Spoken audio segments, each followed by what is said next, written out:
Let's bring in Steve Weiss. He's called in today. We asked him I'm new to the show. I'm sorry. Yeah. Okay. We learn as we go. That's the way we roll here. 10 years in. That's how we do it. Steve Weiss added to one of his chip names. He alerted us to, and all of you, I think, on Twitter as well. Weiss, you there? I'm here. Was that a question? So it was. We talked about the pain that you had been experiencing in Skyworks and Qorvo. And I know you were watching those closely. You thought maybe they could go down further before you would have a chance to add to those positions.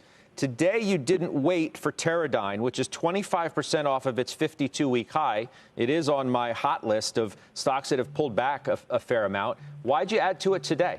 Did Taiwan Semi save the day for a whole bunch of different names?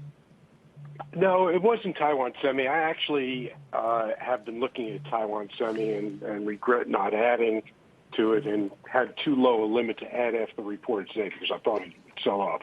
Look, semis are up today for a few reasons. One is the bond auctions we've had this week, the 30-year and the 10-year, were just fantastic auctions. So bonds have come down. That means risk assets are going up. Bond yields have come down. That's one reason. Digitimes is coming out with a story tomorrow in the States. They'll say that Apple suppliers have denied that they're being cut back. So you have that combination of events, and then adding, yes, Taiwan Semi moved up. But that's not why I added. Here's why I added. Okay. I was wondering why we were going to get to this point. Yeah.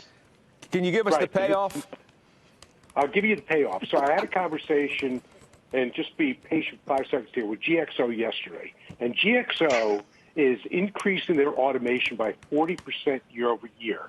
They're reducing their training of employees from 10 days to 2 days, and they're doing it through robotics.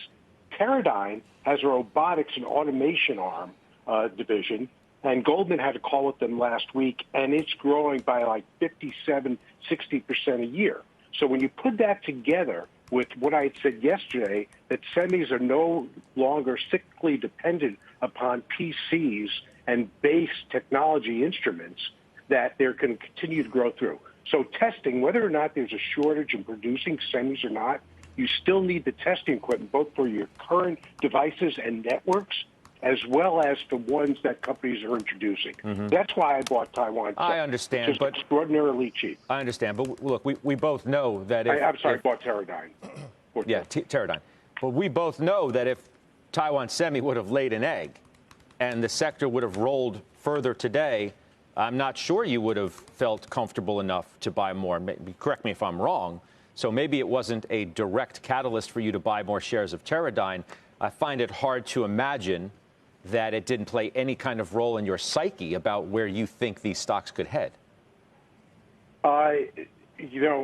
Actually, it played such a small role because I added Teradyne yesterday. Oh, you did? Okay. After my call with GXO. Okay. I added a little more this morning. Okay. Pre-market, actually, before the market opened.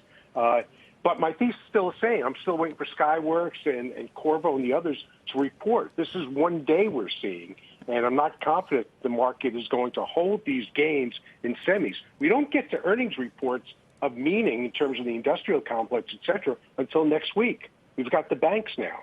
So, look, if I'm wrong, I'll pay up gladly. If I'm right, I'll pay lower, which I won't be so happy about because of my existing positions. I got you. Thanks for calling in, Weiss. I appreciate it. Anytime you got a trade update, we want to hear from you.